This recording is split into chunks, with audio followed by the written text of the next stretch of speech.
I knew him since like back in the day, so it's like I kind of feel bad because at the end of the day, we just boxers and we giving our heart and our soul to our craft, and we going there and risk our life for the dangers of for the public and ourselves too, entertainment. And for nobody to be surrounded with him at that moment, that's supposed to be right there on his shoulder, on his hip, I ain't like that. You stand as one team, united with your son, because I guarantee you, if Teofimo Lopez Jr. won that fight, we would have got more of Teofimo Lopez Sr. than we wanted. That wasn't right, and that's not the way you do your son. And I just hated to see that, Roy. I hated to see him get thrown under the bus a third or fourth time after the fight. You already had to deal with the fallout of the fight. You're dealing with, the natural stuff that's gonna come. You gotta stand on that. You gotta shoulder that, bro. But then this stuff over here from my daddy and my coach, I just didn't like to see that, man. That hurt me to see that. Teofimo just suffered the biggest defeat of his career, losing his world title and facing the first real sense that his reign is over.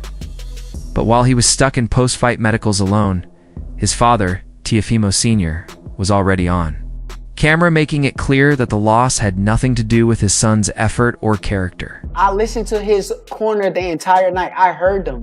What you mean, from where you was at over there? When I was, no, not where I was at. When I'm in the ring, I can hear what they telling Tio. Okay. The black guy. Stacey McKinley. That was Tyson. He kept screaming. Ask him when you talk to him. If you ever talk to him, ask him. Yeah. He kept screaming. He said, back him up. Back him up. You gotta back him up. Yeah. When he kept saying it, I'm like, he not backing me up. I'm not going nowhere. Right. I'm not backing up. What am I backing up for? Right. You were so in control that once we got to the 9th and 10th round, where it's like, all right, everyone could see you got him figured out. Tio know you got him figured out. Everyone else. So I guess it was like, all right, is he gonna step on the gas to try to get him out? But then it's a risk with that, right? Yeah. Is it not? Oh, definitely. 100%. So if you win in a fight and you blowing somebody out, right? 8-0, 9-0, and then you say, fuck it. I'm gonna take the risk in this 10th, 11th round and we're gonna trade it out and duke it out. Yeah. And then during the risk, he crack you and catch you. Yeah. What type of dumb shit have you just done during this fight to where you was winning the entire fight and now you hurt and this nigga done got you? Because he can crack. Yeah. I seen it. I felt it firsthand. He can crack. Aftermath of Shakur Stevenson versus Teofimo Lopez went far beyond a simple loss, exposing a collapse in family dynamics. Reports in Stevenson's own statements reveal that Teofimo Jr. was left completely alone after the fight, with the very team meant to protect him stepping out instead to safeguard its own ego, leaving him exposed at the lowest moment of his career. Fuck it, I'm gonna take the risk. Yeah. And when I took the risk, it all paid off. So for me, I'm just happy that somebody actually did it. Somebody, and they gotta give credit to Tio. Yeah. Like honestly, I agree. I felt bad. After the fight, I went in the not in the locker room, the doctors, they went to check me and shit. And I seen Tio in there. We actually took a picture together and everything. But he was in there dolo. Dolo. I'm like none of his team, nobody? Where everybody at? Right. Why is he in here dolo? Me and him having full-on conversation. He pulled me to the side, just one-on-one. Me and him had a good little convo, but nobody else is in here with him. I didn't like that. Like, that didn't make me feel good because I knew him since back in the day. So it's like, I kind of feel bad because at the end of the day, we just boxers and we giving our heart and our soul to our craft, and we going there and risk our life for the dangers of for the public and ourselves too, entertainment. And for nobody to be surrounded with him at that moment, that's supposed to be right there on his shoulder, on his hip, I ain't like that. I wasn't cool with that. No. Everything was fine. The sparring sessions were like what motivated me to this fight. That I was 100% sure we was gonna win. For some reason, the game plan my son didn't do what I told him he was supposed to do. His rhythm was supposed to be different, where we were supposed to stop Shakur from doing whatever Shakur does best. You know what I'm saying? Congratulations to him for winning. You know what I'm saying? But that was not my son in there. When cameras caught Teofimo Sr., he did what a trainer should never do. He refused to speak in terms of we or us, made no mention of regrouping or rebuilding together. Instead, instantly distanced himself from the fight's fallout, leaving his son to face the loss alone. I feel like I always like the dynamic you and your grandfather. He's very aggressive when he talks and how his game plans. What was he saying to you? He just kept telling me, keep doing what I'm doing. He was enjoying the fight. He wanted me to watch out for little things because he seen, like I seen, that Tio was trying to catch me with something to like try to knock me out. That was his main thing. Even if you listen to him after the post fight, he's like, oh, I was too focused on one thing. Yeah. I'm gonna tell you that what the one thing was. The one thing was him trying to knock me out. And he was looking for it. But my grandfather kept putting it on my brain like, okay, but still watch out for, even at the round 2, they kind of told me like, cause I came back to the corner smiling. I'm like, oh my God. You knew at that point? Oh, you knew at that point, round 2, did you know like, all right, I got him, it's over? Oh, I knew it. Yeah. I promise. I kind of knew it, I ain't gonna lie to you. I knew it at the press conference. You can hate Shakur all you want. You can not like him, but you got to give him his flowers. You know what I mean? You got to give him his flowers. You can not like him. You can talk trash about him, but you got to give him his flowers. He is who he is. Did you think it'd be that easy, Reg? Yes, I told y'all. Yes, I told y'all. Reg, that was an ass whooping, Reg. Yes, and they gave him a round. I didn't see the round he won. They gave him a round. It was what Shakur did. Because what could have Tio done to beat Shakur? His dad said he didn't follow the game plan. What game plan? What game plan? He didn't run. Because everybody say that Shakur runs. He didn't run. And he beat him with just a jab. He ain't even used his left hand. He beat him with just a jab. Do you think he could have got the stoppage, Reg? I don't know. I think he just wanted to beat his ass. What you did. I think he just wanted to embarrass him. What you did. You embarrassed him. That was embarrassing. For people to hold you at such a high level, that was embarrassing. That was embarrassing.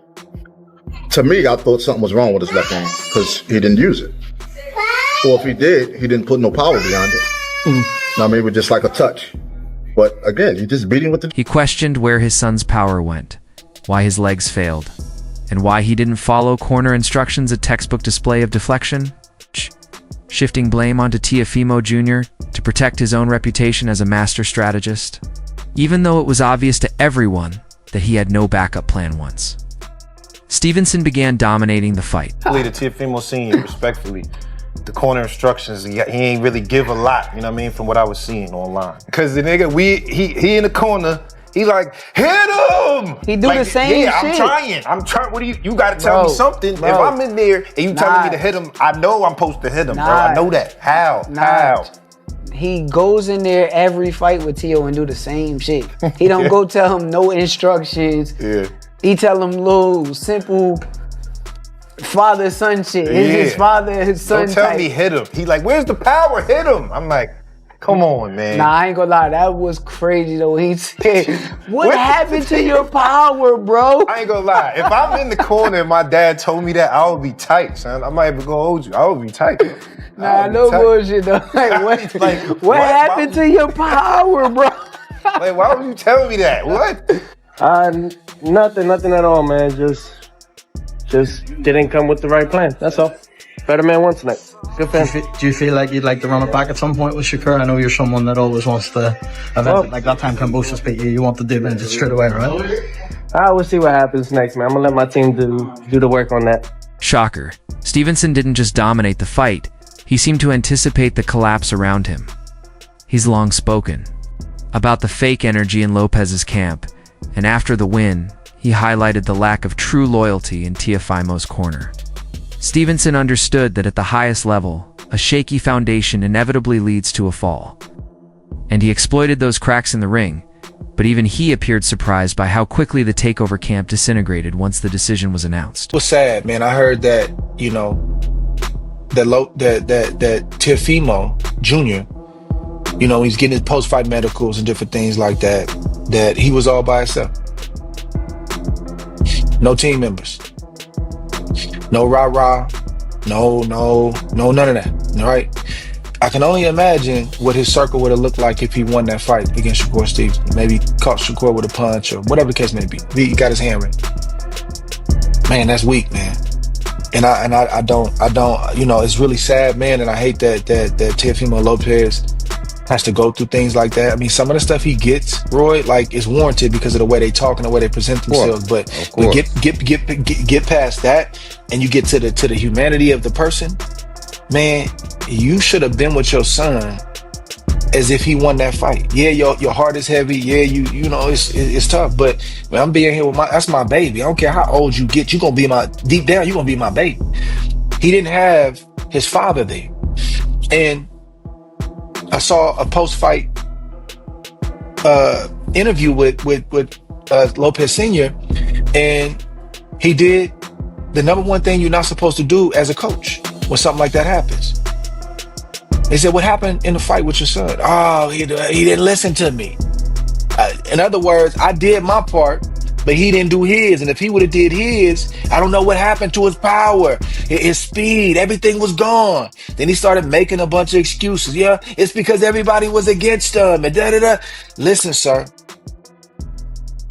you wrong for that, man. And you got to be there with your son and be there for your baby boy, just as if he won that fight. The humanity of the person has to come before the business of the sport. Did you have any adjustment? And we got to call out Teofimo Lopez Sr. because, sir, in these moments, this is when you really earn your check. It's not at the press conference. It's not when you're in front of a YouTube channel.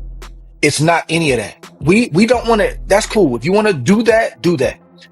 But in that moment, when your son needed you to give him sound instructions, to settle him down and give him one or two things that he can do to change the course of this fight and possibly try to win or catch Shakur or do anything, you as a trainer did not show up.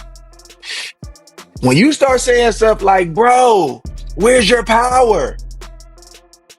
Do you not realize that when you face a boxer like that, that power can get put in the trunk and you'll never see it? You don't have no other game plan other than power? "Bro, what's wrong with your legs?" He's fighting better legs. "Where's your footwork?" He's fighting better footwork. Y'all didn't know this? Y'all been seeing Shakur since he been a kid. Y'all came up together. That was the moment where Teofimo Lopez Sr. was supposed to earn his money. And I believe in that moment he failed his son. Boxing community reacted quickly and harshly. Legends like Andre Ward and Roy Jones Jr. didn't hold back, condemning the abandonment. Ward, usually composed and professional, called it weak, emphasizing that, as a father, you stand by your son win, lose, or draw. He expressed disbelief that Teofimo Jr. had to undergo post-fight medicals entirely alone, without any team support.